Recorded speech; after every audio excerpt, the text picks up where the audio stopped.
Welcome, curious minds, to a really fascinating and mysterious exploration today. We're plunging pretty much headfirst into the deep end of occult literature. We're going to look at a unique system of knowledge, of transmission that kind of defies how we normally think about things. Yeah, definitely. Think of this as like your shortcut to understanding some dense, complex topics, packed with surprising facts, insights, stuff you probably won't find easily elsewhere. And our mission today is really to take that deep dive into Kenneth Grant's The Ninth Arch. It's a work that, well, it can seem incredibly complex at first glance. Oh, absolutely. But our goal is to pull out the most important bits, the key insights, so you can quickly get a handle on its core ideas. So what are we working with? We'll be drawing from the book itself. I mean, everything from the cover art, which is quite striking. It is. The intro notes, table of contents, and crucially, passages from the main text inside the Book of the Spider. Yeah. Also called OKBISH. OKBISH. Okay. So to really get this, the Ninth Arch, we need to understand where it fits, right? It's not just a random book. Not at all. You have to place it on this much larger and honestly much stranger map of occult history. It's the final volume in a series of trilogies by Grant. A whole series. Yeah, and this entire body of work traces the emergence of something called the Typhonian Tradition. It's described as an ancient and, frankly, pretty obscure body of occult doctrine. Right. So understanding that tradition is key to understanding this specific book. Exactly. You need to see it within that larger canvas, as Grant puts it. He even points to his other works, like Nightside Narrative and Wisdom of Silba, for extra context. Why those? Because they lay the groundwork for how this unique material was apparently received and then interpreted. It's quite different from a lot of other magical systems. Yeah, so. Well, its focus is really on engaging with cosmic intelligences, energies, things believed to exist beyond our normal senses. It's less about just personal development, more about interacting with these other forces. Okay, so this Typhonian tradition, it's not just theory. The source says it involves procedures for trafficking with occult orders and societies. That sounds intense. It does. And here's where it gets really unusual. It's based on transmissions from an immanent intelligence. An immanent intelligence. So knowledge isn't just learned from books here. That's the idea. It fundamentally challenges our usual way of thinking about knowledge. It suggests that knowledge is received directly, often through non-rational ways. Okay. Contact with this unseen intelligence. Wow. That's, yeah, a very different paradigm. Very different. And the book is quite upfront about it. It says it's not for people who don't perceive occult realms. It assumes you're familiar with the jargon, the Typhonian terms. Right. It's inviting you into this other reality, the major zone or other world, as they call it. Exactly. So if this knowledge is transmitted, how did that actually happen? How did it manifest, physically? Good question. That brings us to the core of the system, the Oracles of OKBISH. OKBISH, the spider in the web. Chaldean word. That's right. Also known as the Book of the Spider. These oracles are absolutely central to the Ninth Arch. They are the received knowledge. And how were they received? You said transmitted audibly and visually. Yes. The sources describe them being communicated audibly and visually to members of a group called the New Isis Lodge. Okay. This happened between 1955 and 1962. Often, apparently, during magical rituals. So not just someone sitting down and writing, it was an event. A multi-sensory transmission. Precisely. And what's really striking is the history behind it. The material actually started as something called Wisdom of Silba back in 1939. Wow. Earlier than the lodge dates. Yeah. And it got a significant nod from Aleister Crowley himself in 1945. He apparently called it an authentic communication. Crowley. Okay, that's a big name in that world. That gives it some weight, I suppose. It certainly does within those circles. That recognition basically paved the way for it to continue being produced and eventually become part of the Ninth Arch. And the documentation method. I mentioned something controversial. Ah, yes. The source claims the method used confirms beyond cavil the validity of sexual Qabalah. Sexual Qabalah. Can you unpack that a bit? Sure. Within esoteric traditions, it generally refers to using sexual energy, symbolism, sometimes specific practices, for mystical or magical aims. Transformation, contact, that kind of thing. Often within very specific ritual contexts. Okay, so that's a bold claim tied to how these oracles were documented. Very bold. And it gets even more intriguing when you look at the experiences reported at the New Isis Lodge. Right. This was the source of magical material. What kind of things happened? Well, members reported externalized manifestations of occult phenomena. We're talking tangible, physical phenomena.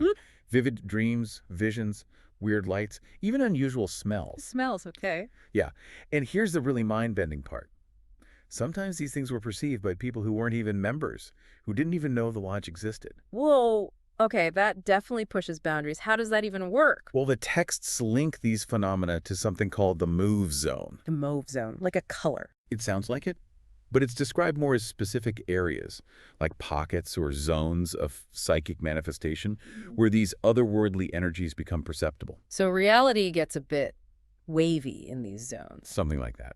The experiences reported ranged from mild numinous intrusions, subtle feelings, odd coincidences, to profound otherworld alterations. Which sounds much more intense. Exactly, implying significant shifts in perception, maybe even the environment itself. A whole spectrum of impact. And there are some really specific, striking physical things mentioned too, right? An obelisk? Yes, at the winter solstice in 2002, apparently. A black stone obelisk was observed. The description is wild.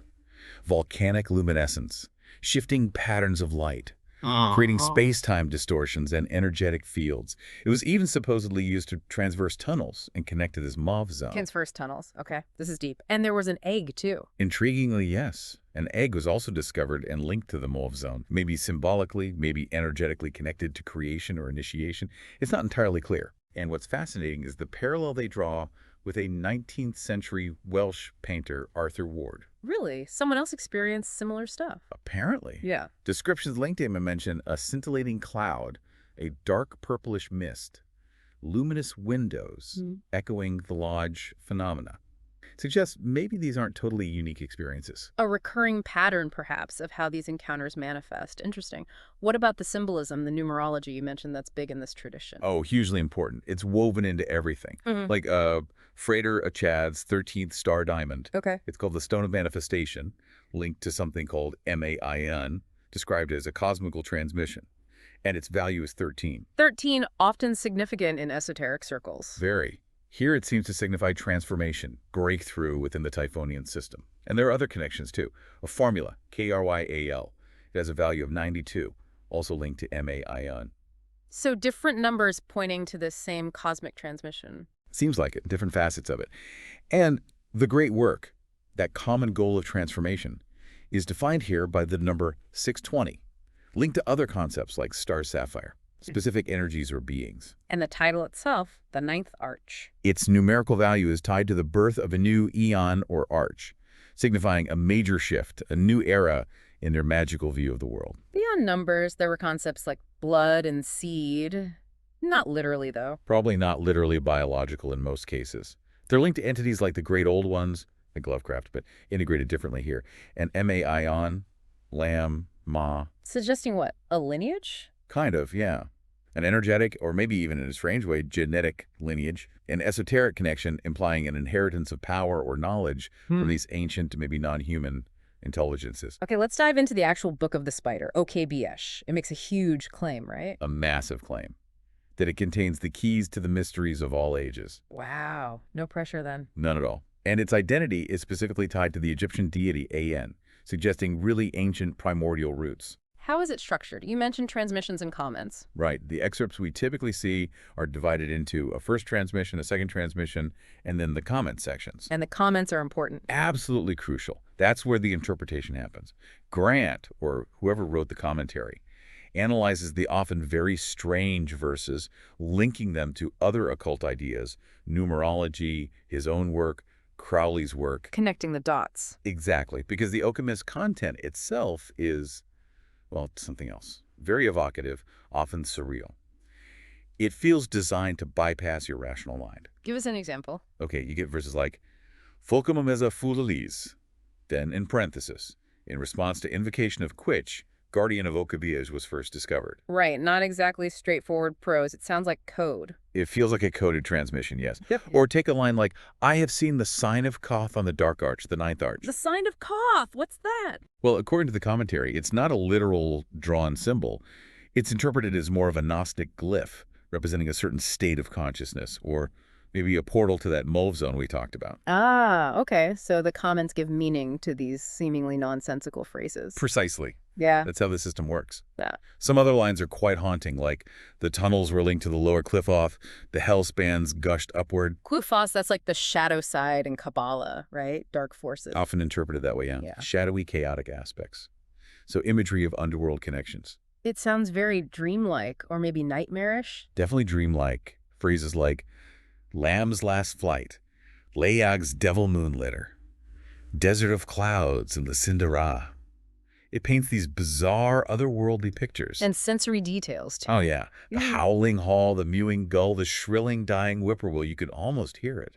Or mentions of a yellow river and a rush of nephitic air. Nephitic, like poisonous air. Evocative. Very. And there are these strange entities and scenes. Monstrous vampire gnawing the breast of a dreadful pig. Okay, that's vivid. Or lamps, flickers, licking the rotten timbers of the lodge. Just these dark, primal images. And then there are these big thematic declarations. Yes, lines that seem to capture the essence of the work. The beast fell, even the beast surpassed. Potentially referring to Crowley or a stage of magical work, where the really central one, the spider, is a tool in one's hand. Given OKBISH means spider or web. Right. It suggests the system itself, the oracles, they aren't the final goal.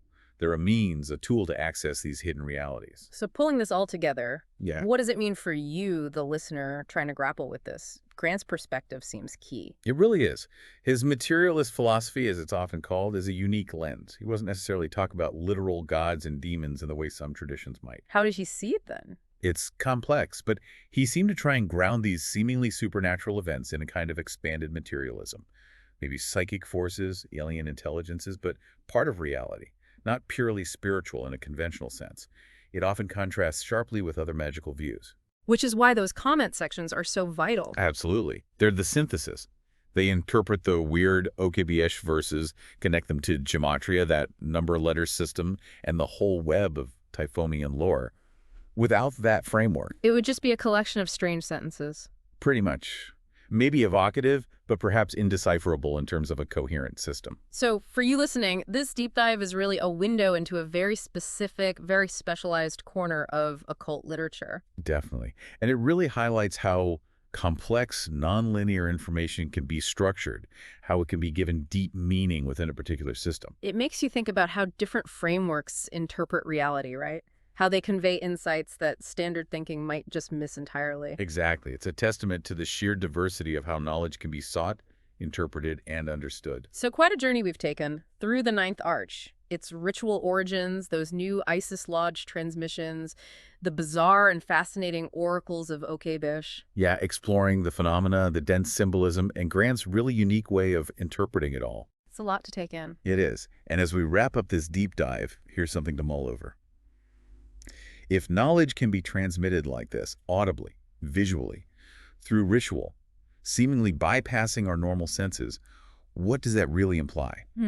About how we perceive reality. Yeah, about how we understand it, what hidden information might be out there waiting, not just buried in old texts, but maybe in the unseen parts of our own world, accessible through other means.